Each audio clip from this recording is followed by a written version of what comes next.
to help you get back on your feet because we're seeing the light at the end of the tunnel grow brighter as more vaccines arrive every day. I am pleased to report that Phase 1 of our vaccine rollout plan is well underway. We've administered well over 200,000 vaccines to date. We now have the capacity to administer 20,000 vaccines a day, and we're working to double that by February. And General Hillier and Dr. Tan and the task force have already started the vaccine rollout to rural, northern, and indigenous communities. But in the meantime, we're actively laying the groundwork for a strong economic recovery.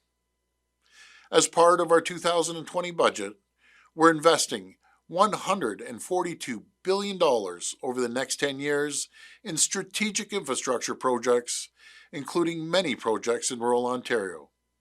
And today, I'm thrilled to announce, right here at Roma, we're investing $200 million again this year in the Ontario Community Infrastructure Fund, or OCIF. We recognize that municipalities need flexibility to support their own priority infrastructure needs. This funding will help 424 small, rural, and northern communities across Ontario, with critical projects like building and repairing local roads and bridges, as well as water and wastewater infrastructure. These are projects that create local jobs, support local businesses and suppliers, and improve the overall quality of life for people living in the communities. All of these things are critical to a strong recovery for communities in rural Ontario. As Premier, I've always made it a personal mission to ensure that the people of rural Ontario have access to better broadband and cellular services. As COVID-19 pandemic has shown us, having high-speed internet and reliable cell service is absolutely critical for our daily lives. Ontarians rely on it for everything from online banking to learning or working from home, or even just watching a movie with your family. In a post-pandemic world, we also see the opportunities that remote work and more online access can bring to rural communities and businesses. But to get there, we need to start investing today in that infrastructure. And that's exactly what we're doing. Last fall, our government committed an additional $680 million by 2026 as part of our broadband and cellular action plan. This brings our total investment to nearly $1 billion to ensure that more communities across the province are connected. We're already supporting shovel-ready broadband projects in southwestern and eastern Ontario. We've invested $71 million to improve broadband connectivity in eastern Ontario, and another $63.7 million towards the Southwestern Integrated Fiber Technology, or SWIFT project. We also recently announced $10.9 million to improve broadband services in northern communities. This funding will help advance 6 broadband projects in several northern towns and First Nation communities. As we continue to wrestle with the public health trends, I want to say again, tough times don't last, but tough people do. And we have the toughest people anywhere in the world right here in Ontario. I'm truly grateful for the ongoing support and help our mayors and municipal leaders throughout this past year. Our progress as a province and as a people would not be possible without you and your leadership. Thank you for everything you do to drive the public health message, support our frontline and essential workers, and keep everyone safe, including our most vulnerable. You've all been absolute champions.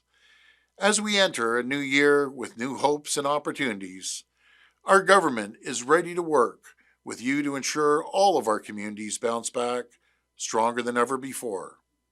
Until then, please keep asking people to follow the public health measures. We must all stay home, stay safe, and save lives. Thank you, And God bless the people of Ontario.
Besoin de 5 par année en santé.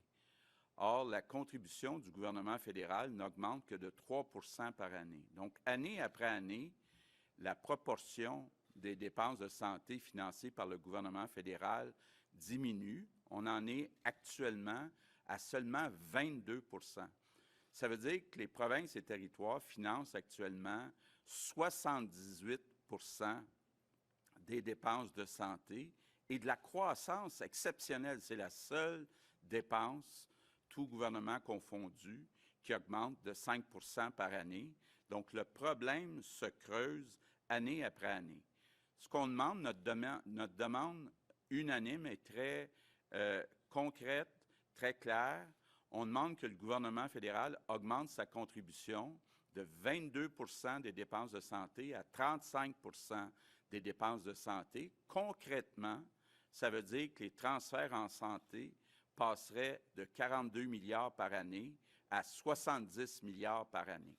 C'est donc une augmentation qui est demandée de 28 milliards par année. Donc, la première chose qu'on va faire lorsqu'on va lire le prochain budget fédéral, c'est de voir quelle part de cette augmentation de 28 milliards a été acceptée par le gouvernement fédéral. Les ministres des Finances des provinces et territoires, avec le Conference Board, ont fait des prévisions, des projections de la situation financière et budgétaire des provinces, territoires et du gouvernement fédéral. Puis ce qu'on voit clairement, vous avez ces données-là dans les documents qui sont remis, c'est que actuellement, à très court terme, cette année et l'année qui va commencer, le gouvernement fédéral a un déficit important, mais la majeure partie de ce déficit est attribuable à des dépenses non récurrentes durant la pandémie. Donc, comme vous le voyez, dès les prochaines années, si on ne change pas le financement de la santé, le gouvernement fédéral va éliminer très rapidement son déficit, va même devenir en surplus, et les provinces vont accumuler des centaines de milliards de déficits annuels au cours des prochaines années. Donc, il y a vraiment un problème d'équité.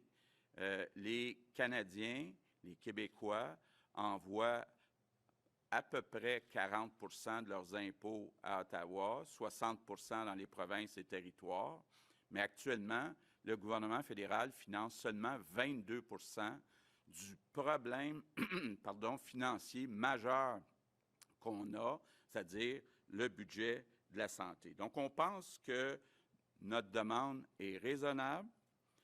C'est une demande qui est unanime, encore une fois, donc ce n'est pas une ou deux provinces ou territoires, ce sont toutes les provinces et territoires pour qui c'est la priorité, le problème le plus important. Et donc, on dit à M. Trudeau, c'est plus le temps des beaux discours, c'est le temps d'agir. I would like to say a few words in English. Today, we'll all have the same message for the federal government. Now is the time to act and increase the Canada Health Transfer. It's essential to do so for those who need treatments across the country. If the federal doesn't increase the transfer, there's a risk provinces and territories won't be able to pay for all the services their population need. At the end of the day, it's the most vulnerable people who'll suffer.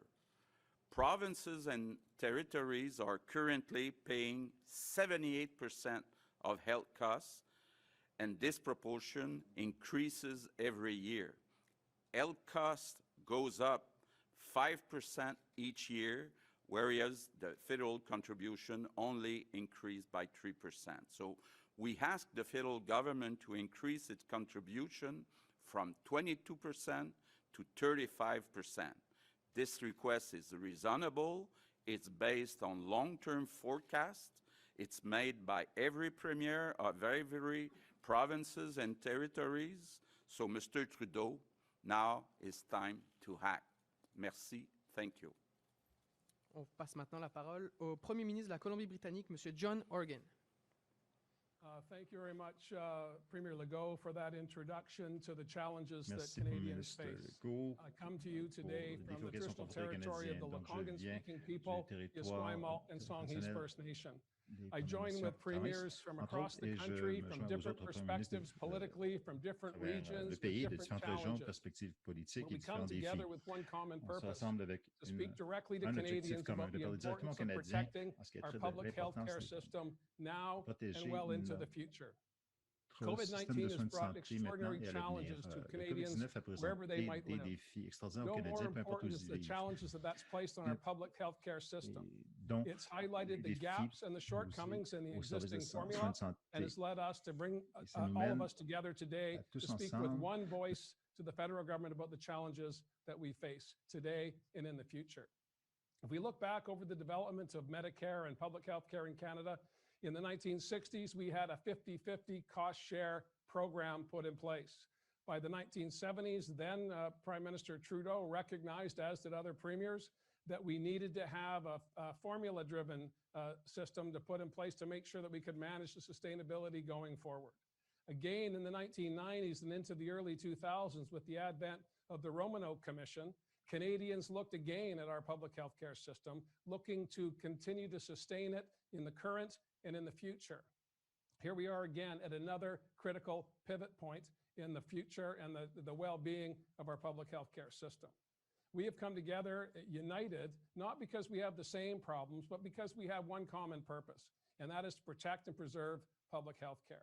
If we can't look at this issue today in the midst of a global pandemic and plan the strategies for tomorrow, next year, and the next decade, we will not be able to meet the challenges as Mr. Legault has laid out for us so eloquently. I believe it's time now to make sure that all British Columbians and all Canadians understand that our public health care system is at risk. It defines who we are. We've seen that graphically over the past 12 months. Were it not for public health care, we wouldn't be in the envious position we are coming out of a pandemic, looking forward to a brighter, more prosperous future. But the costs of COVID-19 are not just today, they'll be for the long term. We have not any idea yet what the long-term costs will be for those who will suffer long-term symptoms from COVID-19.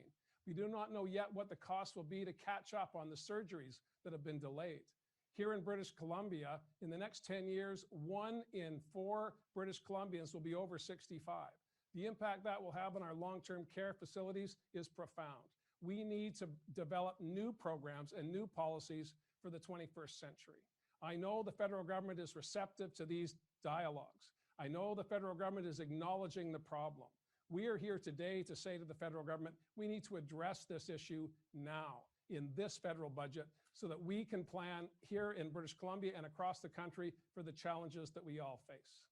I want to thank the federal government for the contributions they have made over the past 12 months. They have been life-saving for businesses, for people, and for communities. But that is a one-time, short-term fix to what has always been a long-term problem. Since I joined the Council of Federation in 2017, every conference we have has focused on the health transfer. And so before COVID, we recognized the challenge. COVID has brought it into graphic light. It's stark, it's profound, and we need to take action. We're here today appealing from every corner of the country to our federal government to acknowledge that in the coming budget. If they do so, Canadians will be grateful, because this is not about governments, it's not about orders, it's not about fiscal federalism, it's about services for people. And the only way we're going to meet the expectations, the legitimately high expectations of the citizens that we serve, is by having a cost-sharing formula that's closer to 50-50 rather than 78-22. Thank you, Premier Horgan. And now it's time for Premier Kenney from Alberta. Thank you very much, and thank you, merci François d'avoir organisé cette conférence de presse. I want to join on behalf of Alberta, my colleagues from coast to coast, in calling for fairness in health funding. One of the reasons I understand the federal government has wanted to modify, reduce its share of healthcare funding is because for many years, provinces did let health inflation run sometimes out of control. There were year over year huge increases in spending, and understandably the federal government took a position that it had to see greater spending control efforts on the part of the provinces. I think that was an entirely reasonable position, but we have seen those efforts. I can say that here in Alberta, we've made some really tough decisions. We've just gone through a year of difficult discussions with our medical association, representing our great physicians, coming to a tentative agreement that will effectively control future increases in spending in that area. We're finding savings all throughout our healthcare system, making very difficult decisions in the process. But even in that context, we've had to increase our budget for surgeries by $1 billion above and beyond the COVID crisis, and add hundreds of millions of dollars to address the mental health and addictions crisis that we've been living through here in this province. So even with extraordinarily difficult efforts to control spending, we still have to spend more to address an aging population and a growing population. And the federal government is not participating. It's not helping us carry that burden, even though it has much greater fiscal debt. Now, of course, through much of our modern history, through the past 40 years, Alberta has had the greatest fiscal capacity of the provinces, but that's no longer the case. With 5 years of economic adversity and stagnation, with the collapse of energy prices last year, we are posting record deficits, and we do not have unlimited resources. We want to be able to continue to share with the rest of the country, but for that part of the bargain to work, we need the federal government to do its part of the entire balance within the federation. If the federal government wants to say that it's playing a meaningful role in healthcare, then this is the opportunity to do so in this upcoming budget, in the COVID context, when health matters more than ever. So I do join my colleagues in right across the geographic and political spectrum in this federation and calling for fairness in federal funding for healthcare. Thank you, Premier Kenney. Now, Premier Scott Moe. Thank you very much, and I'm pleased to be participating with my colleagues across the country in this very critical discussion at this very critical time. And I agree with Premier Kenney. This is an opportunity for the federal government to participate to a much higher level and a more equitable level in providing health care for Canadians from coast to coast to coast. Ladies and gentlemen, there is no doubt that the pandemic has put an unprecedented strain on our healthcare systems across Canada. We have seen a heroic response from those working in healthcare, in particular those that are working on the front lines of in our healthcare facilities. They have stepped up day after day after day, often at times with a great degree of risk to themselves personally. And they have done this to care and to protect for the ones that we love, for our family members. And we are very grateful for their professionalism, for their courage, and for their commitment. At the same time, we have seen patients and families struggling during this pandemic. Some are dealing, yes, directly with the COVID-19 virus and its ultimate impact. Others are waiting, often in pain and frustration, for surgeries, for procedures, for other tests that have been delayed in our healthcare system due to COVID-19. But the challenge of our healthcare system is experiencing today are not solely due to the pandemic.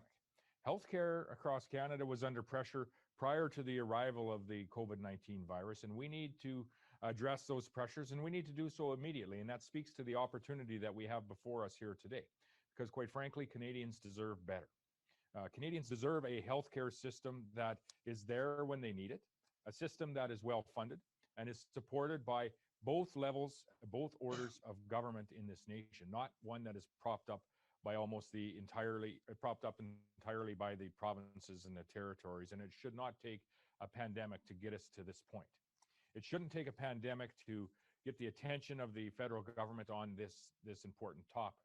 The fact is that premiers have been pleading with the federal government for literally decades now to come to the table as a full funding partner. But year after year, decade after decade, the federal share of healthcare funding in this country, it has continued to shrink. Today, provinces and territories cover close to 80% of all of the healthcare costs that is delivered to Canadians, while providing 100% of the healthcare delivery services. The federal government will talk about strategies and standards and other agreements, but these are, to this point, for the most part, just words. What we need is funding to be able to provide the very best core health care that we can to our citizens. I'll provide you an example of one of the challenges that we have here in Saskatchewan, an example in the impact to Saskatchewan citizens and ultimately families. Prior to COVID-19, Saskatchewan was committed to achieving a maximum 3-month wait time in our surgery wait times by the year 2030. And we still want to get there, but we aren't able to do that alone now, particularly when the province covers about 78% of all the healthcare costs, including those in surgeries. In March of 2020, we canceled all elective surgeries except for the most urgent procedures, and that was due to the COVID-19 pandemic. That allowed our surgical wait list to climb up to about 30,000 people. That's 30,000 families that are waiting for a loved one to have their surgery here in the province. It's an extremely difficult decision to make, to pull back on those surgeries last spring, and we knew it would have a direct impact on people's lives. As I said, our wait time has increased by about 20%. But since March, we're down about 19,000 surgeries compared to last year. The number of patients that are now waiting longer than 6 months has grown to about 81% of patients. And again, those are family members that are waiting. And the number of patients that are waiting more than 12 months is over 200% higher than it was just a year ago. And that is the impact of COVID on families in our province and quite likely across the nation.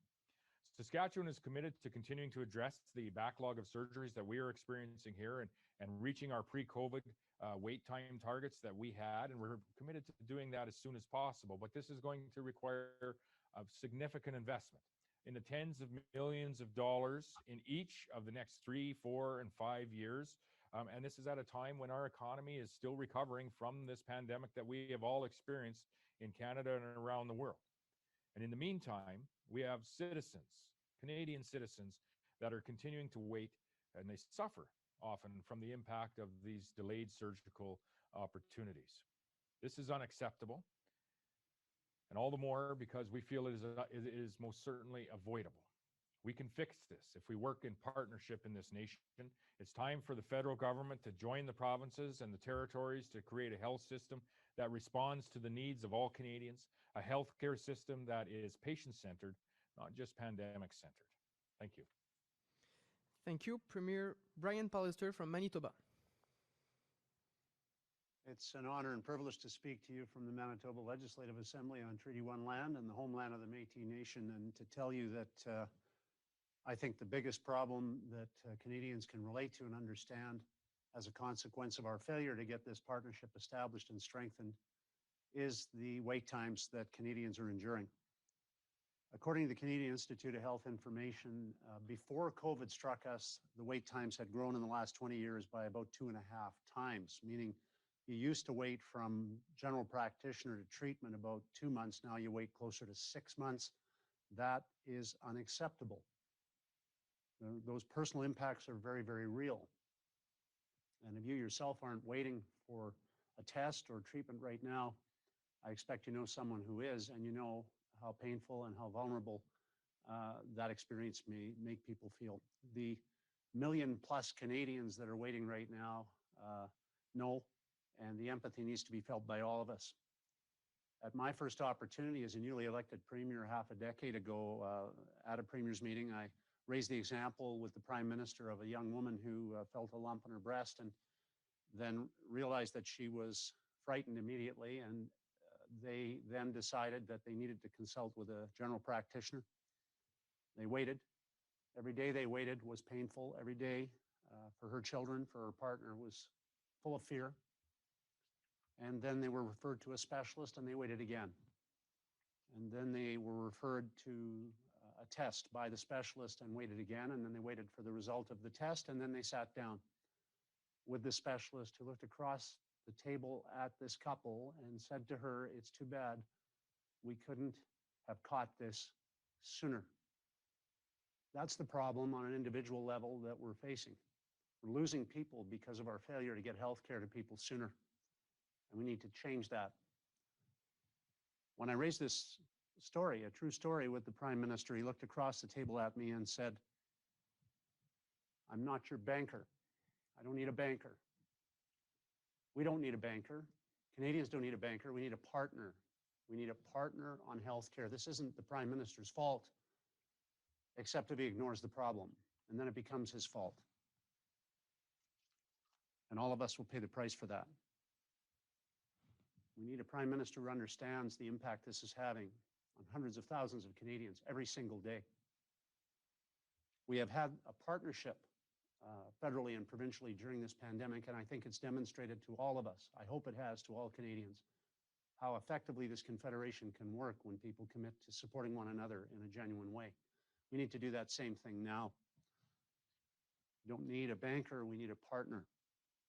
And the lengthening waits over the past 2 decades are only going to worsen as Canada's population ages, as the needs of a growing population, a growing Indigenous population, are going to be very real and present themselves in abundance. The after effects of COVID will make a bad situation much, much worse if they are ignored.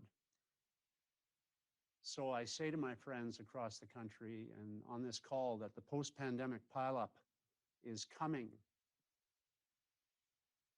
and it's real, and its impact on Canadians and their families and their friends is real too. The time is now. The time was 5 years ago, but the time is now to address this issue and to address it together. Thank you. Thank you. Premier Doug Ford from Ontario.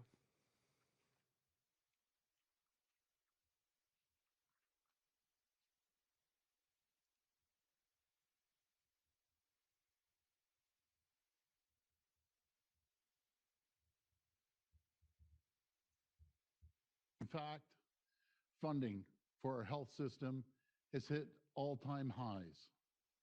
These investments have supported our frontline heroes.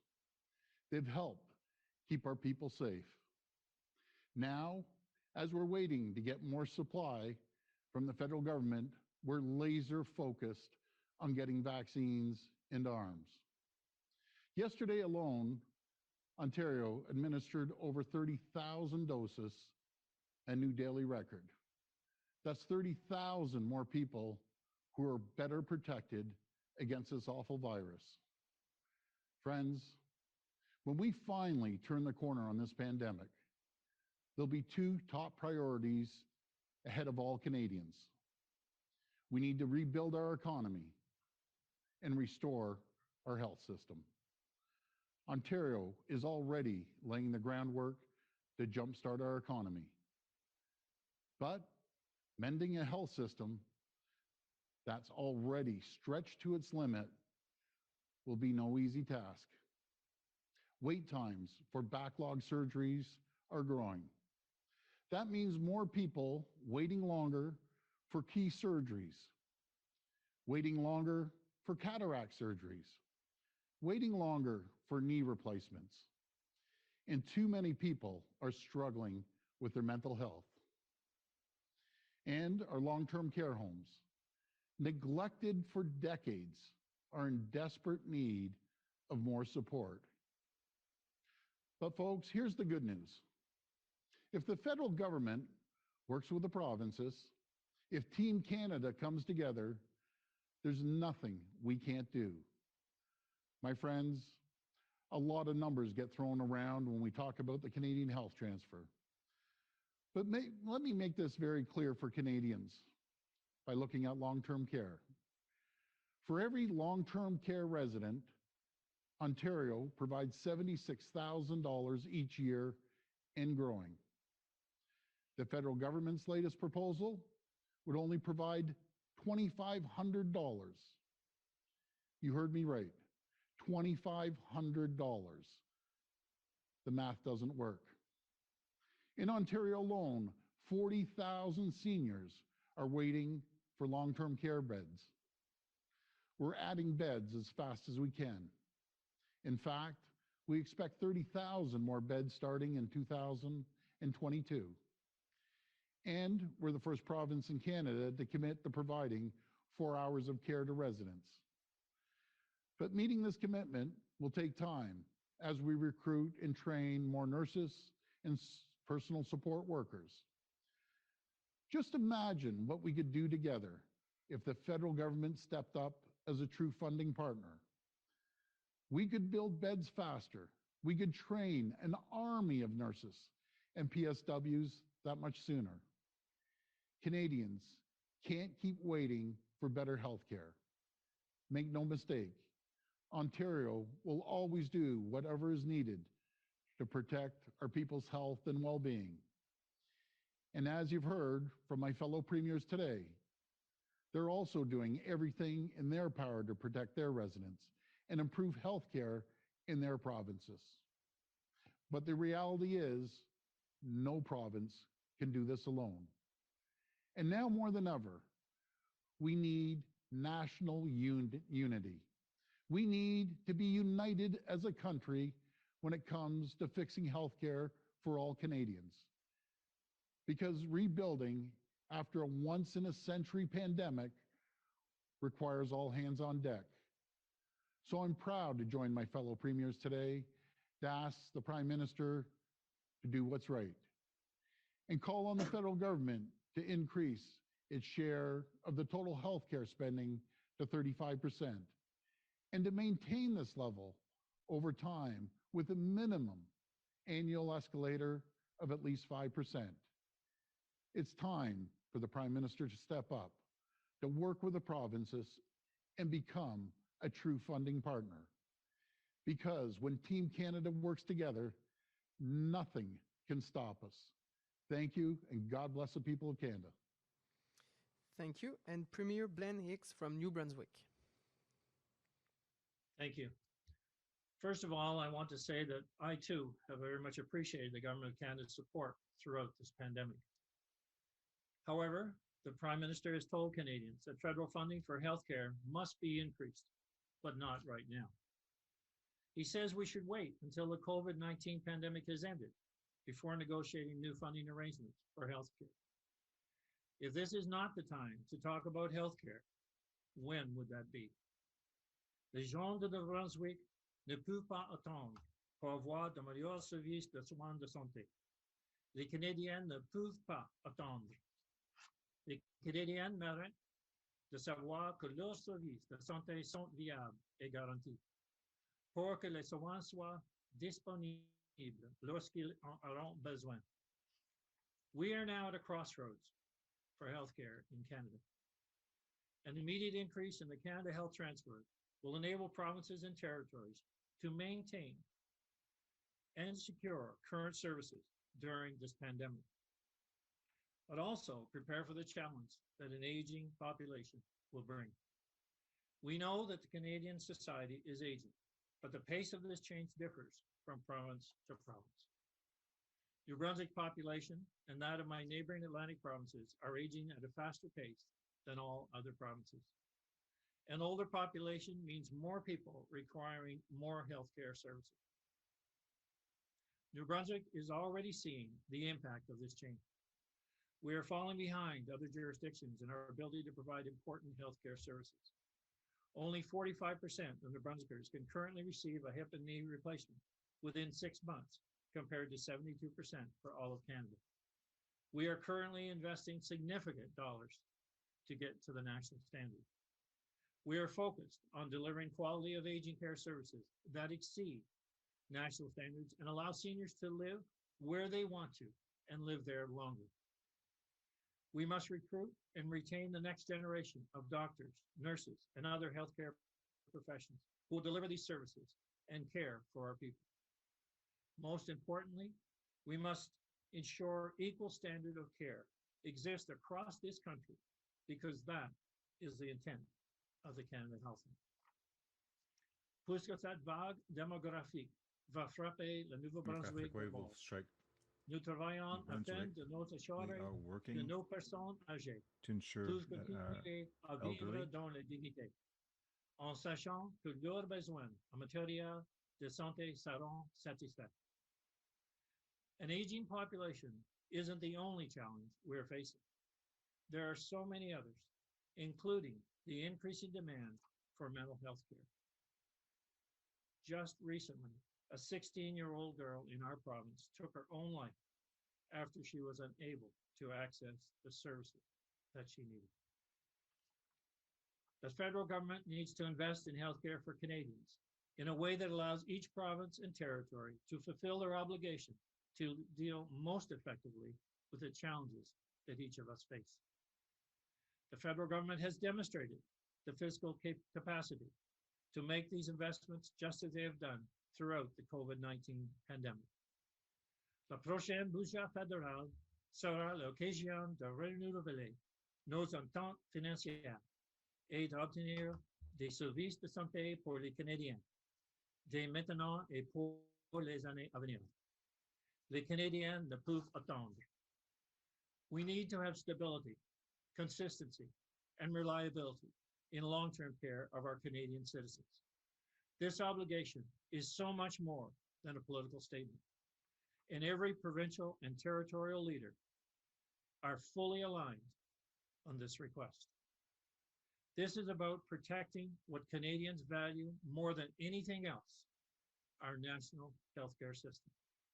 Thank you. Merci. Merci. Et un mot de conclusion du Premier ministre du Québec. Oui, donc je veux remercier mes collègues, les premiers ministres des autres provinces et territoires, d'avoir accepté de livrer ce message unanime aujourd'hui. On a tous la même priorité, c'est-à-dire financer les soins de santé de façon correcte. C'est la priorité non seulement des premiers ministres, mais la priorité de nos citoyens. Notre demande est claire.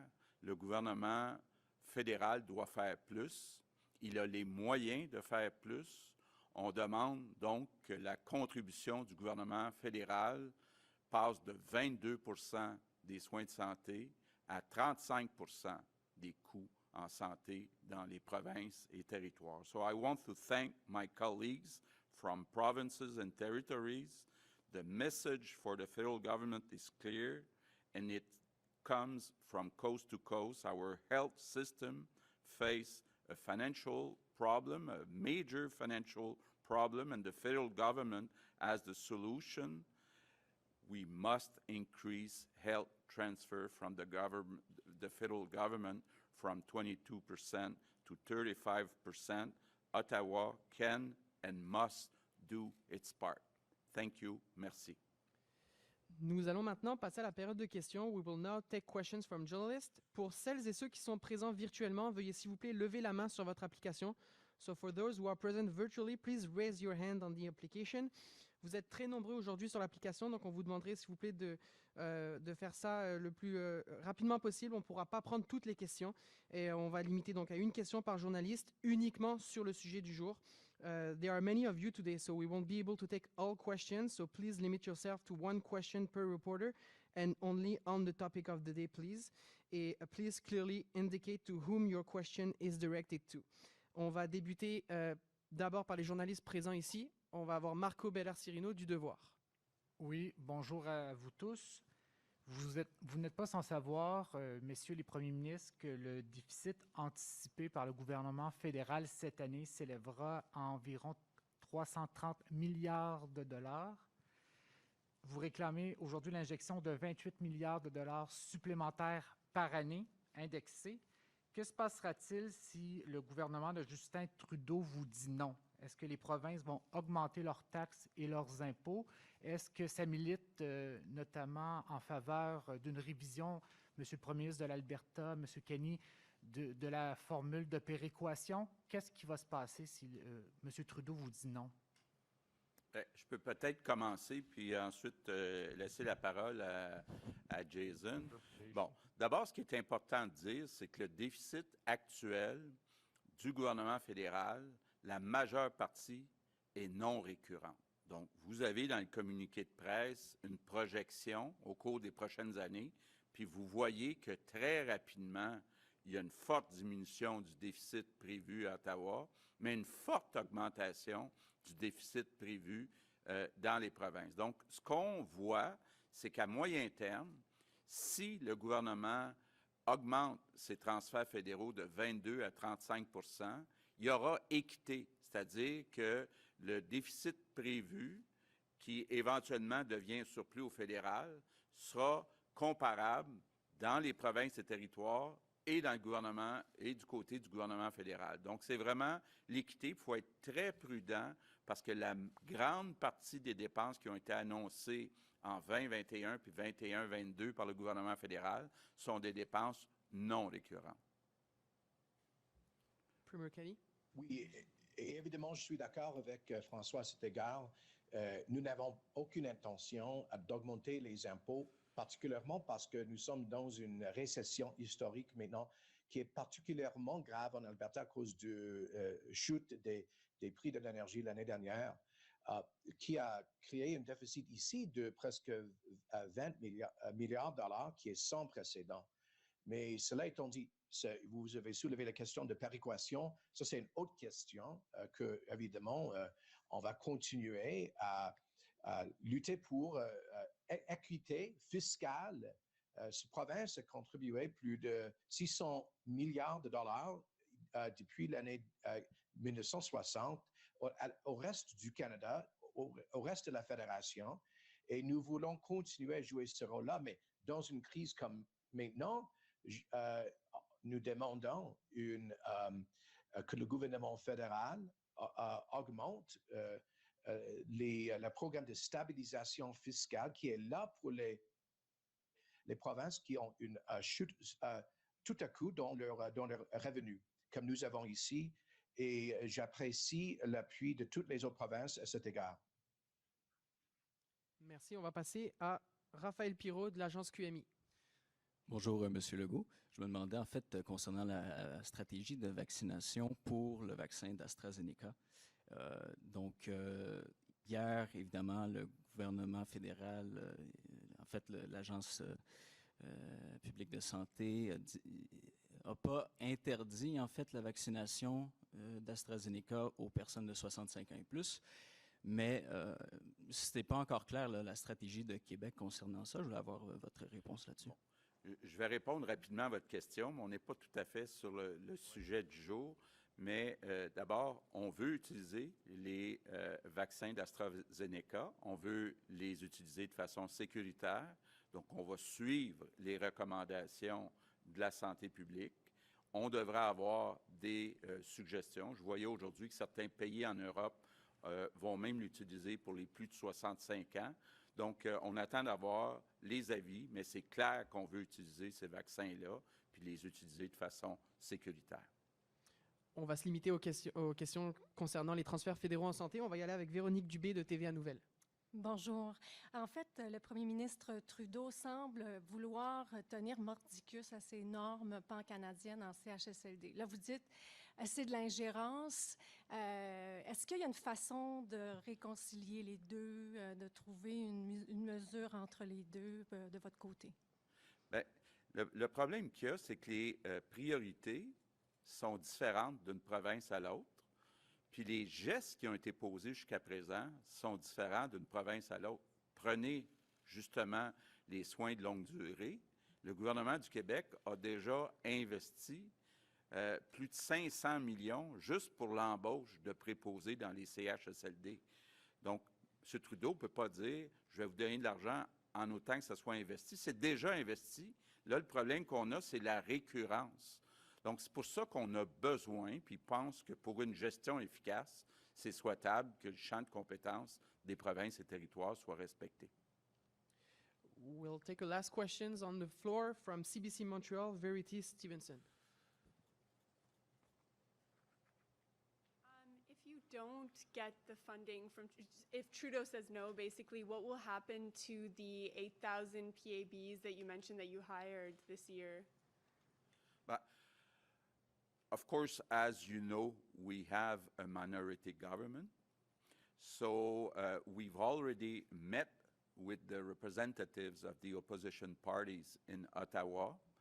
I think if we're not able to settle all the problems in the next budget, we'll continue because it's clear the federal government will have the money available in the next few years to finance more of the health costs in provinces. And I think it's the top priority of Canadians. And I think it's important before announcing new programs in other areas that we first settle this problem, which is the top priority of Canadians. So you won't cut those positions? We won't cut what? You won't cut those positions, the 8,000 positions? We don't want to do so. We need so, but right now, like in other provinces, we have a structural deficit in the province of Quebec. You'll see that in our budget. So that's why we need a larger contribution from the federal government.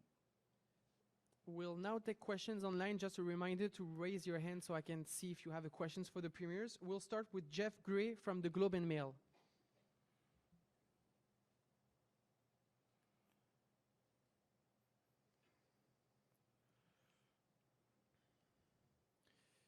Can you hear me now? Sorry about that. Yeah. I just wanted to ask about where this longstanding demand for the health transfers, how does that fit in the priorities with the other things that I'm sure you're asking for from the federal government, this need for sort of a renewed safe restart agreement and money for municipalities for other costs that are directly related to the pandemic? Okay. We had a press conference a few months ago, and we said all together that we have three priorities. The first one is this one. The second one is the one that was mentioned by Jason about a stabilization program to help provinces having a drastic drop in their revenues. And the third one is about infrastructures, including in large cities like in Toronto. So these are our three demands to the federal government, but the top one and the one we're talking about right now is about increasing the financing for health costs. And as a follow-up to that, just would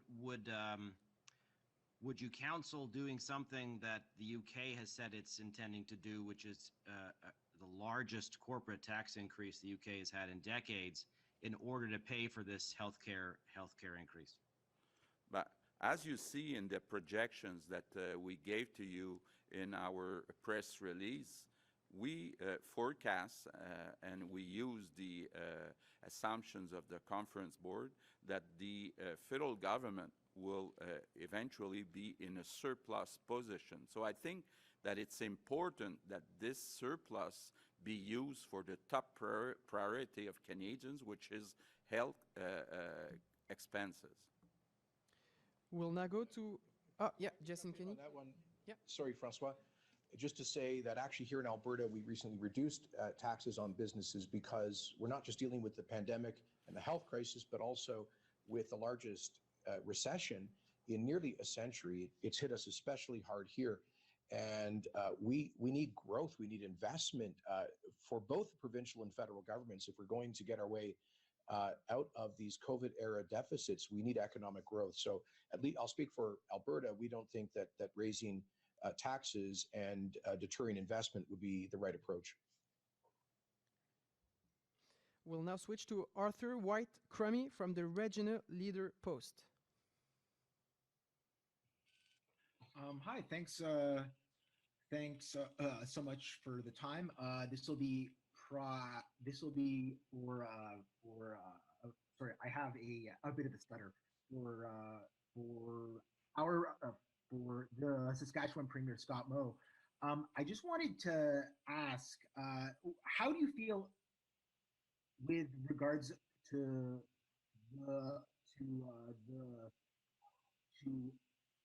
this funding boost that you're actually calling for, that it would come in a way that it was streamed towards long-term care and also pharmacare and those kinds of dedicated streams, and that it may come along with some kind of a national sort of overall standards for long-term care?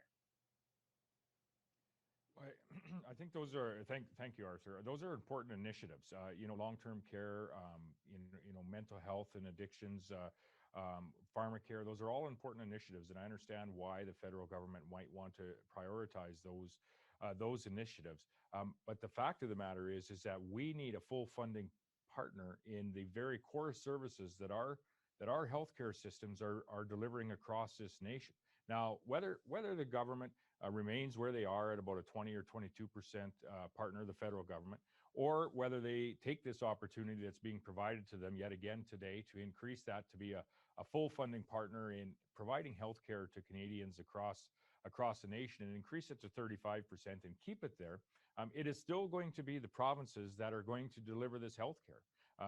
Premier Legault had alluded to earlier, he's had to hire at least 8,000 additional healthcare workers, provincially employed additional healthcare workers, to address some of the challenges that he's having in his province of Quebec. We are all faced with similar but diverse challenges across the nation, and that's why we need the federal government to step up and correct what has been a decades-long challenge in becoming a full funding partner in providing the very core services of healthcare in our communities across this nation. We have a surgical wait time in Saskatchewan that we need to address over the course of the next number of years. That's going to take some investment.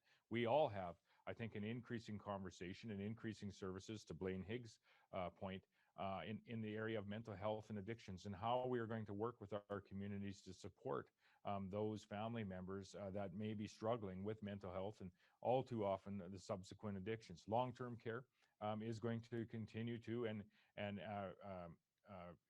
is going to continue to need investment now and into the future. Doug had shared the costs of a long-term care resident in Ontario and what the relative cost of the federal program actually amounts to in relation to the total cost of our long-term care residents in our communities across Canada. So those are important initiatives. I understand why the federal government would prioritize them. They most certainly need to be above and beyond the consideration and the opportunity that the federal government has to be a full funding partner in the very core services of healthcare that we're providing Canadian residents.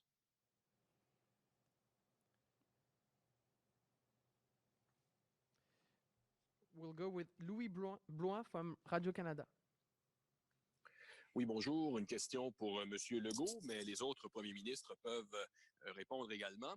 M. Legault, à Ottawa, il y a beaucoup de rumeurs d'élections printanières au niveau fédéral.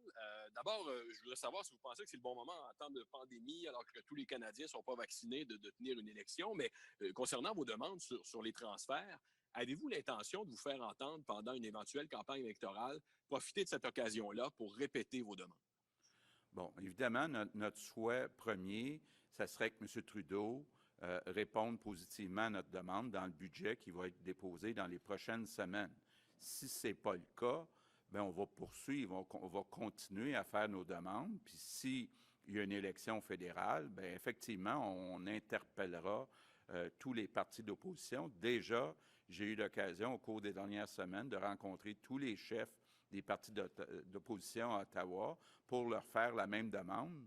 Et donc, il y aura un débat, mais je ne me mêlerai pas de la stratégie puis du moment où il y aura une élection à Ottawa.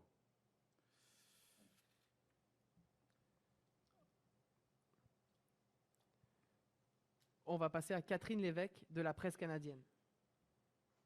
Oui, bonjour à vous tous. J'aimerais poursuivre dans la même lignée, Monsieur Legault. Je comprends que, bon, vous réitérez cette demande depuis plusieurs mois.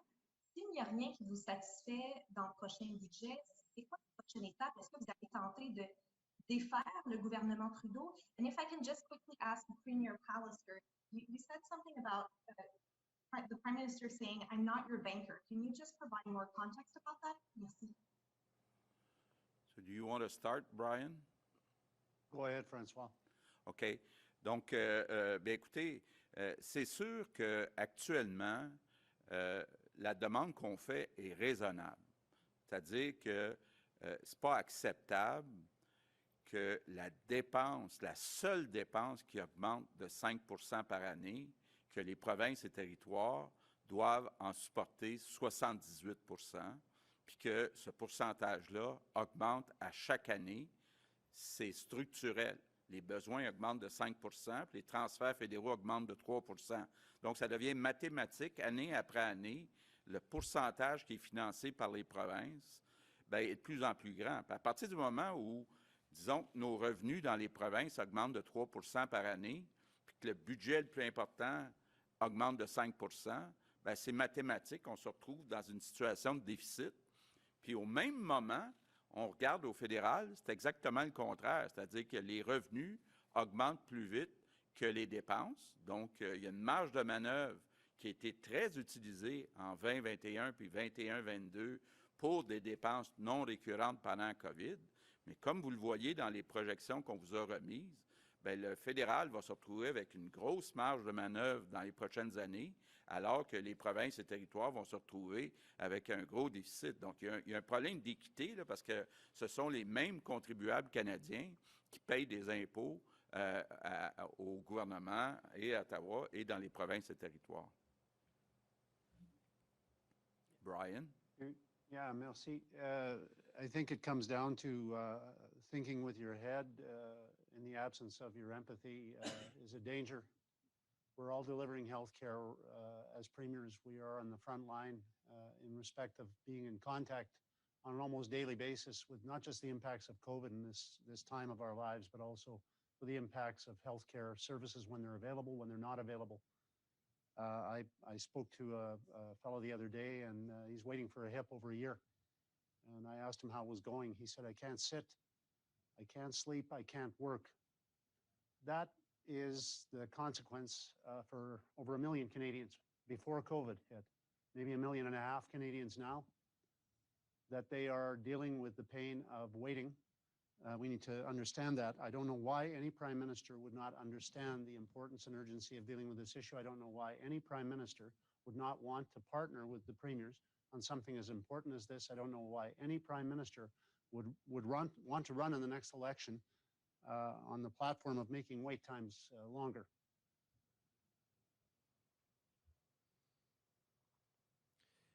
We'll now go to a question from CTV. Hi there, Kristen Ajikoli with CTV National News. My apologies for this not being a question about health transfer, but this is a vaccine question for the premiers who have recently pivoted to delaying second doses by 4 months. Are you basing this decision on NACI's advice, or what else is informing this change in rollout strategy? And I can leave that the answer to any premier who wants to answer that, who applies. John, do you want to answer? Good answer Sure. for John. Sure, I'm happy to answer that question. Dr. Bonnie Henry, the public health officer here in British Columbia, brought, when we learned of the federal government's approval of AstraZeneca, that puts in stark contrast the challenges that we had to meet the expectations of British Columbians to get our rollout up to full speed. We have been depending on outsourcing these vaccines, as we all know, and that means the federal government has worked hard to get the vaccines to us in the provinces. Dr. Henry looked at the opportunity to vaccinate more people faster. She consulted with her colleagues across the country. She consulted with the National Advisory Committee. We looked at what was happening in the UK and Israel, in other places, and it was a pretty simple decision for us to say we want to get as many first doses in place as we can. And as the procurement of the federal government starts to ramp up in Q3, is the time to go back and get those second shots in place. So we took advice from Dr. Henry as a government. She consulted, as she has on all issues, across the world to see where best practices could be found. We believe this is the right way forward, and I understand the National Committee is confirming that today or has already done so. And I'll, Jason, here just reiterate that, you know, I've asked our Chief Medical Officer, Dr. Hinshaw, to take a very serious look at this some time ago when we saw tremendous results coming out of Israel and the United Kingdom.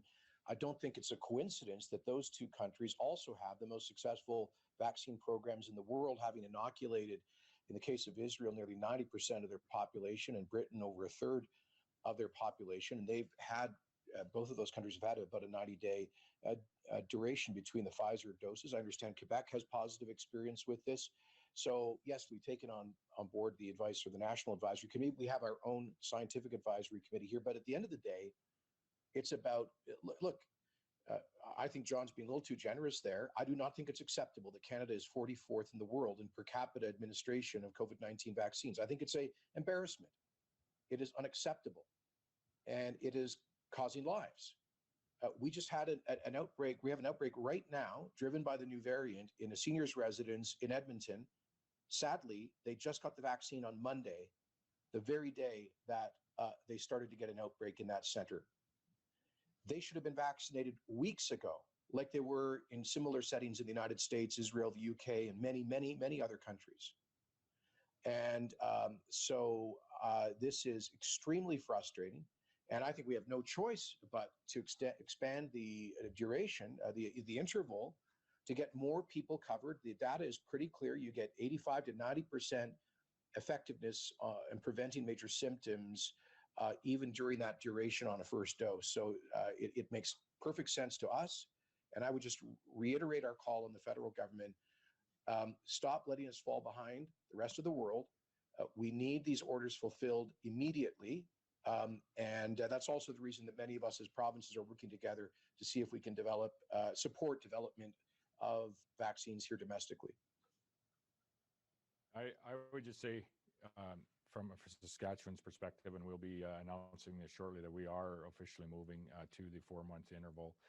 And listen, there's been two responsibilities. The federal government has had the responsibility of procuring vaccines, which has they have done a disappointing job at best. I think is about all we can say. We see other jurisdictions around the world having access to far greater numbers of vaccines than we have here in Canada. You look to the south of us, where they're 20, 30% vaccinated in many of the communities south of the 49th parallel. The province's job throughout this has been to administer those vaccines to Canadians as quickly as we can. And I know many of us have, although somewhat variable vaccine plans, they're all about getting those vaccines into Canadians' arms as quickly as we receive them, and we are proving most certainly to do that. As the data has been evolving, Dr. Shahab, our Chief Medical Health Officer, has also been in touch with his colleagues across Canada and around the world, following the evolving data on the interim of the two vaccination shots that are available. And really what we have done is acted on his advice in providing as many people as we possibly can in Saskatchewan with that first dose, to ensure that we are keeping as many people in this province as safe as possible in these early few months. As the access to a larger number of doses comes, then we are going to come in and ensure that everyone also then has access to their second dose in about 4 months' time. So this is about keeping Canadians safe.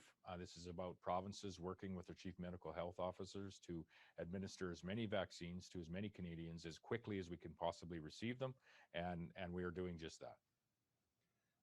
I would like to comment on that as well. I think in New Brunswick, certainly we've been very focused on border activities and controls in relation to the former Atlantic bubble, which we hope to get back there. But I think more importantly, to get back to cross-Canada travel. And so for us, that extension for 4 months, in following what has been proven to be an effective protocol for understanding if it's appropriate or not, is going to be very helpful to focus on travelers and rotational workers. And so we can once again get our borders opened up.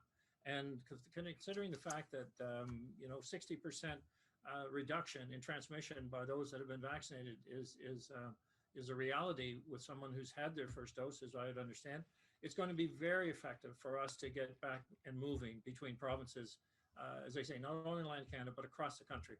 And that's what's going to be the true sign of us moving. So this is helpful. And I think more vaccines that are coming on the scene, to have Health Canada reviewing those and expediting the process of approval is extremely important, because we're not focused on next fall, as the Prime Minister said. We're focused on this spring and getting ourselves back to normal this spring. And I think we can do that. And that's got to be a challenge for all of us collectively, but it can be done. I'll just throw into this quickly and just say, most certainly early days, we wanted to follow very strictly the manufacturer's recommendations. Science was limited even then. The reality was here and in most provinces, we're working with our most vulnerable people at that stage. We're pleased to say that we've now double vaccinated each of the residents of our personal care homes. But let's face it, this strategy has become necessary as a consequence of an absence of vaccines. So that's why we're pursuing it. If we had the vaccines, we would all be able in the next number of weeks to safely inoculate everyone using the recommended strategies. We're departing from that. The question of whether that's wise or not, our public health experts feel the veils are gradually getting lifted away, and that the science is emerging to say this is the right approach to move towards a earlier herd immunity goal. My concerns go beyond that to we don't even know how long the initial vaccine is going to be effective, for example. So we're going to have to look out further, and that's why I and other premiers are very supportive of the idea of moving towards a more reliable supply chain with some enhanced domestic production manufacturing, science that we can use here to develop a greater security and availability in the future of vaccines when we need it, whether it's this pandemic, booster shots next year, or the next pandemic. We're going to be better served than we have been to date with vaccine being available here to Canadians from Canadian sources. Thank you. We'll go with David Lundgren from Reuters. Yes, good afternoon. Several of you have expressed frustration with the shortage of vaccine supplies. Given that President Biden has said that the US will have enough vaccine for every adult there by the end of May, as we go into June, are any of you considering reaching out to the states directly or to vaccine companies to accelerate procurement? Perhaps, I don't know, Premier Kenny, Premier Moe, you've both expressed your unhappiness today. So Ontario and Quebec are co-chairing a interprovincial working group on potential domestic supply. This is what Brian was just referring to. There are a number of efforts in the country. There's 2 here in Alberta, other provinces that are at various levels. Most of them are at stage 1 trials.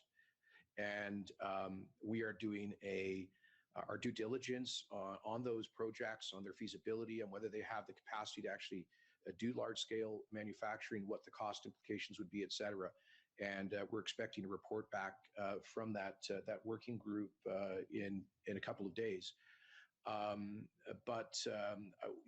Very early on, I asked our health folks if there's anything we could do to pursue acquisition from outside the country for example, of vaccines that the federal government had not contracted with yet. And our legal advice has been that the federal government has the total regulatory control over this, because for any COVID-19 vaccine to be imported into the country requires an approval number to be issued by Health Canada. So they've effectively taken a total monopoly on international supply, which is why we are looking at potentially supporting domestic production as a plan B. I would just add to that from Saskatchewan's perspective and agree with Premier Kenney with respect to attempting to procure vaccines outside of the nation has proved to be very challenging and to some degree a little bit of a Wild West environment. We've turned our focuses as premiers individually, but also as premiers collectively through the Council of Federation table as well, is to ensure that we are overturning every stone, if you would, to look at what domestic capacity we have, what potential domestic capacity we may have, to not only, to Brian's points earlier, to not only address some of the challenges that we see in the next 2 to 3 months, 6 to 12 months, but also potentially as we go through the next number of years living with COVID and potentially even another pandemic at some point in time. And so we have really turned our eye to ensure that as premiers, we are doing what we can to enhance our domestic supply, to ensure that we can serve Canadians better through not only the next few months, but the next number of years, and never find ourselves in this type of a situation again, where we are looking around the world to procure vaccines, ultimately with very disappointing results on behalf of Canadians, and has brought us to the position where we're talking about 4-month intervals, for example, for the vaccine supply that we do have. Premier Polister? Yeah, I'll just butt in, I guess, again, and just say, yeah, thanks for raising this issue. It's very important. The premiers established and their health ministers and governments joined together in a pan-Canadian pharmaceutical alliance some years ago. And we need to understand that this constitutionally isn't an area that normally is inhabited by the federal government. So as we move forward into the coming year and years, we're going to have to do a better job of buying together in a cooperative manner. If we can have Canadian domestic production, that's most certainly going to help us. But in addition, in the interim period, I can tell you that Manitoba has a stack of rejection letters from major pharmaceutical companies because, of course, the federal government's orders took precedence over our own. But we're going to persist on that front, and we are reaching out also to United States governments at the state level to see what we can do to cooperate there too. We build things together with the United States. It's a great relationship. We need to look at strengthening it. It's been put to question in recent years, but it needs to be strengthened and supported by us and by our border neighbors as well. So there are opportunities, I think, to help us push some holes through when it is safe to do so as soon as possible, to rekindle that strong, close relationship we have across the country with our American partners. And this is one of those opportunities where we can do things together better, open the border sooner rather than later as a consequence of doing those things. From British Columbia's perspective, I, of course, support my colleagues around the table about reinvigorating our life sciences sectors, not just here in BC, but indeed across the country. We have here in British Columbia groundbreaking work being done on therapeutics. Abcelera, a company just launched here in British Columbia, very successful with therapeutics for COVID-19. And I know in Quebec, Ontario, and Alberta, other the larger provinces have a really, really robust life sciences sector. This is opportunity arising from the challenges of an absence of domestic production. And I think all of us have been talking for months now about how we can kickstart our economic recovery by focusing on those opportunities that have been presented by COVID-19. And this is one of them.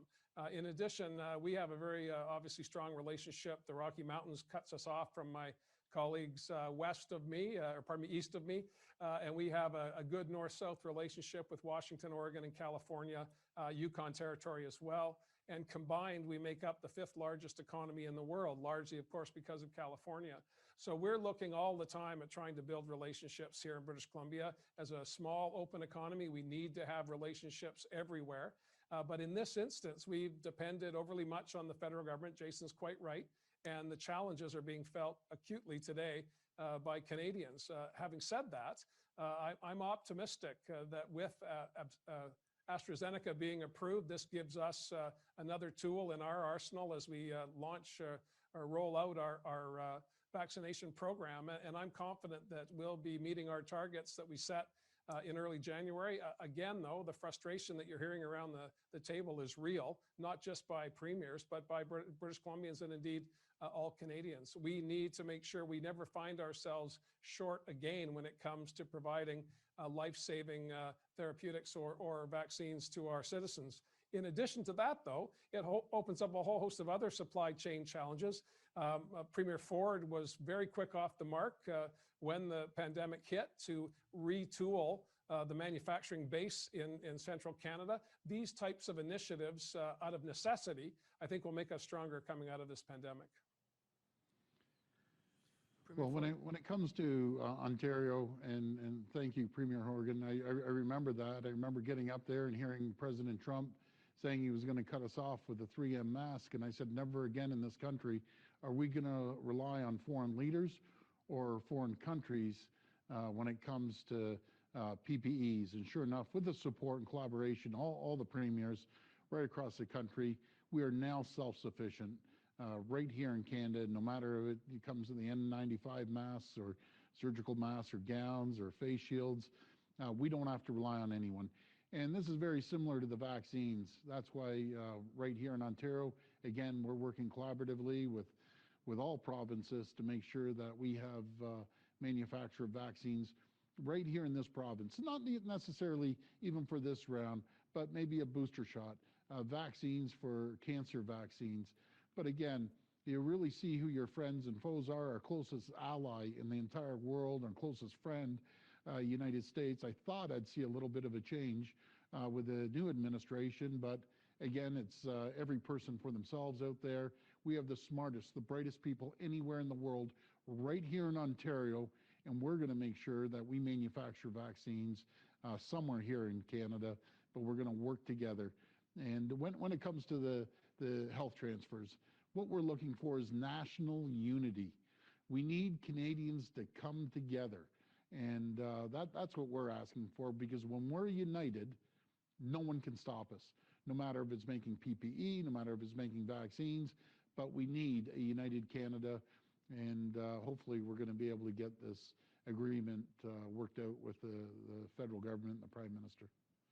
Maybe I will add also that for me it's clear it has to be the last time we're in this situation where we have to rely on others for PPEs or for vaccines. So it's probably too late for this time.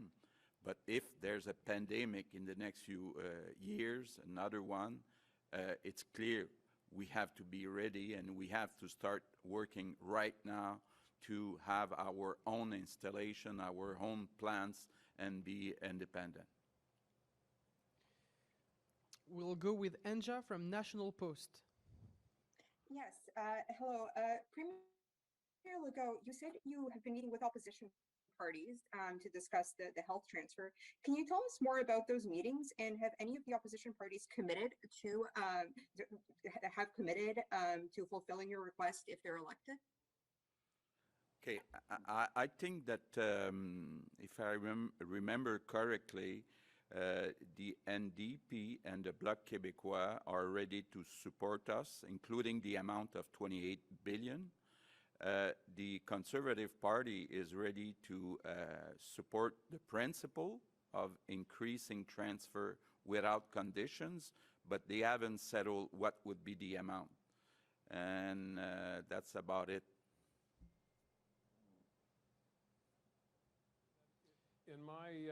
In my conversations with Mr. Singh and Mr. O'Toole, as all of us have been doing, whenever we have an opportunity to speak to federal representatives, we make the case for a new vision, a new pivot to make sure that we have public funded health care for Canadians now and well into the future.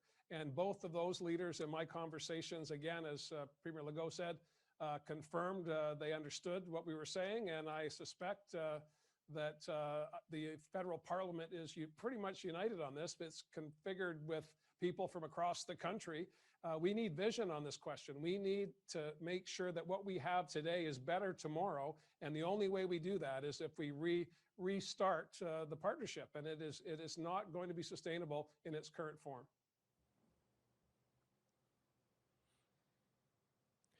On va prendre une dernière question de Marco Beller-Cirino.